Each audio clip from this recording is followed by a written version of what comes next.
আজ সকালে দেখি ও এই বান রুটিটা নিয়ে এসছে। সোনারপুরের মেসে যখন থাকতাম প্রায় এই রুটিটা খেতাম। এটা ওর জন্মদিনের পায়েস ও বাড়ি থেকে নিয়ে এসছি। মামিমা এই পায়েসটা না দারুণ বানায়, মাখা সন্দেশ দিয়ে করেছে আর একদম জল দেয়নি, সমস্ত চালটা দুধেই ফুটেছে। পায়েস দিয়ে রুটি খাওয়া হবে, আর এই বান রুটিটা তো এমনিই খাওয়া হয়ে যায়, হালকা হালকা মিষ্টি থাকে। আচ্ছা তোমাদেরকে একটা কথা বলি, আমি তো অনেকদিন আগে তোমাদেরকে বলেছিলাম যে আমি একটা গল্পের চ্যানেল খুলবো। শেষমেশ ওটা নিয়ে বসলাম, চ্যানেল ওপেন হয়ে গেছে। আর এদিকে দেখো না, বৃষ্টি আসছে মাথার উপরে আর কত জামা কাপড় দুজনে মিলে কাচলাম। বর্ষাকালে এই হয়। এবারে তাড়াতাড়ি করে রান্নাটা সেরে নি।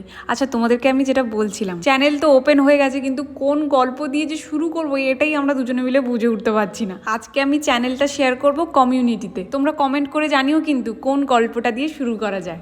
দই দিয়ে ভাত খাওয়া ওর থেকেই শিখেছি। প্রথম প্রথম কেমন লাগতো, কিন্তু এখন বেশ লাগে। চলো সবাই ভালো থাকো, সুস্থ থাকো আর সবাইকে ভালো রাখো। আজকে তাহলে আসি, দেখা হচ্ছে কাল।